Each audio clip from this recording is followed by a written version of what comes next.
અમદાવાદના અસારવા વિસ્તારમાં આવેલ 900 વર્ષ જૂની પૌરાણિક વાવ જર્જરિત બની ગઈ છે। ભવાની માતાજીનું મંદિર સાથે જોડાયેલી આ વાવ ભાવિકોની આસ્થા અને ધાર્મિક કાર્યક્રમોનું કેન્દ્ર છે।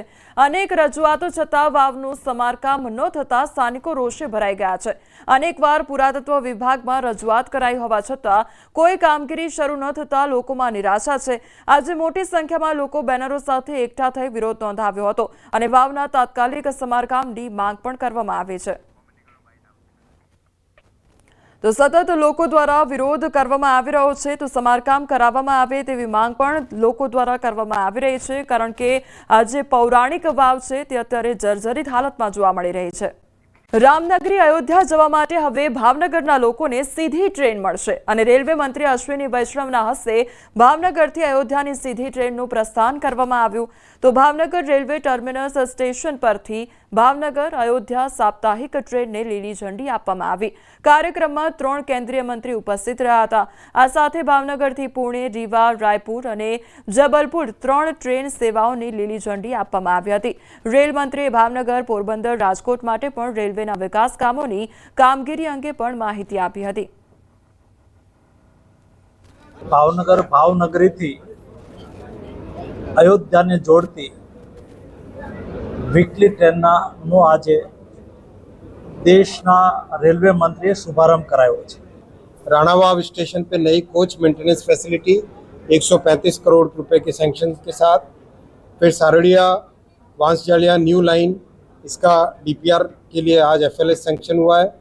फिर भद्रकाली गेट पे फ्लाईओवर आरओबी बनने का काम चालू होगा। फिर गतिशक्ति कार्गो टर्मिनल भावनगर में 2 बनेंगे और नया कंटेनर का टर्मिनल बनेगा।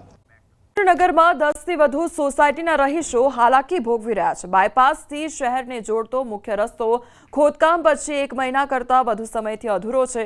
ચોમાસામાં પાણી ભરાતા વાહનો ફસાઈ જાય છે। વિદ્યાર્થીઓને મુશ્કેલીનો સામનો કરવો પડી રહ્યો છે।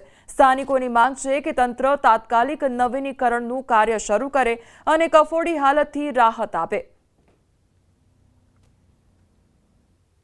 ચોમાસાના કારણે બંધ રાખવામાં આવ્યો હતો, તો જ્યારે ચાલુ કર્યો ત્યારે ચોમાસું જ હતું અને આગળ અહીંયા તો ખાડા છે જ, પણ આગળ તમે જોઈશો તો આગળ પણ ઘણા બધા ખાડા છે। લોકોના ઘરના આંગણા સુધી ખાડા ભરેલા છે।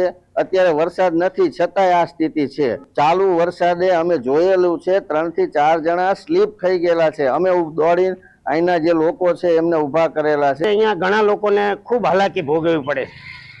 તો વહેલી તકે નગરપાલિકાને મારી નમ્ર વિનંતી છે કે જે કંઈ કોમન પ્લોટો બી પડ્યા છે એની અંદર પાણી ભરાય છે।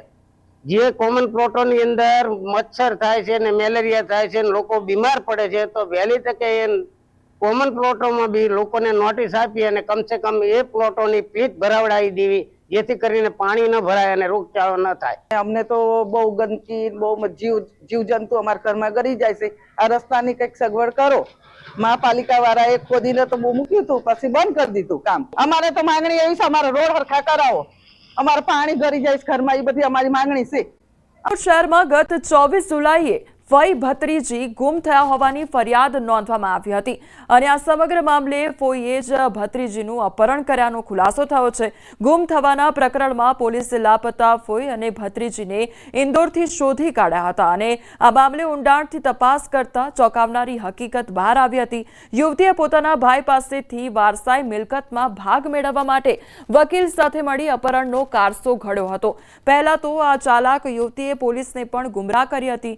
તેમણે એવું કહ્યું હતું કે તેઓ જ્યારે રેસકોર્સ નજીક હતા ત્યારે કોઈ બુકાનીધારી શખ્સ દ્વારા છરીની અણીએ અપહરણ કરવામાં આવ્યું હતું। હાલ આરોપીની પોલીસે અટકાયત કરી છે, તેમજ આરોપી વકીલને શોધવા ચક્રો ગતિમાન કરવામાં આવ્યા છે। એના ભાઈ રીનાબેનના ભાઈ એટલે કે રિયાઝભાઈ, આ ગુનાના ફરિયાદી, એની પાસેથી પૈસા પડાવવા માટે અપહરણનું એક આખું નાટક રચવામાં આવેલું હતું અને એ પૈસા જો ખાલી રીમાનું અપહરણ કરે તો પૂરતા પૈસા ના મળે એમ, જેથી રીમા અને રિયાઝભાઈની દીકરી એટલે કે રીમાની ભત્રીજી એ બંનેનું અપહરણ કરી અને એને અલગ અલગ જગ્યાએ લઈ જવામાં આવેલી હતી અને છેલ્લે મધ્યપ્રદેશથી આ બંનેને શોધી કાઢવામાં આવેલા હતા।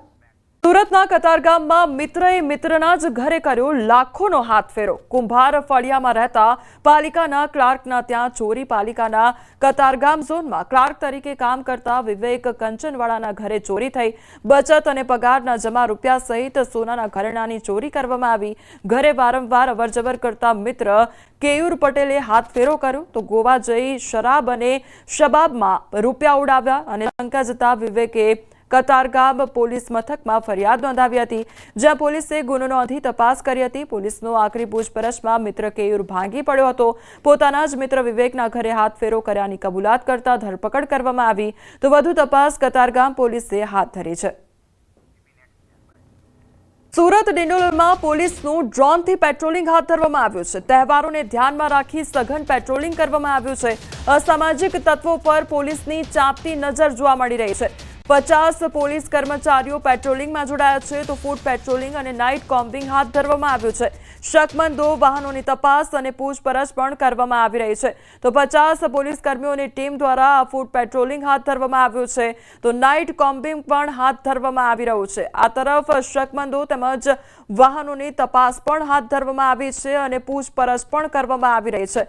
તો ડિંડોલી વિસ્તારના દ્રશ્યો સામે આવ્યા છે કે જ્યાં પોલીસ દ્વારા ડ્રોન મારફતે પણ પેટ્રોલિંગ કરવામાં આવી રહ્યું છે.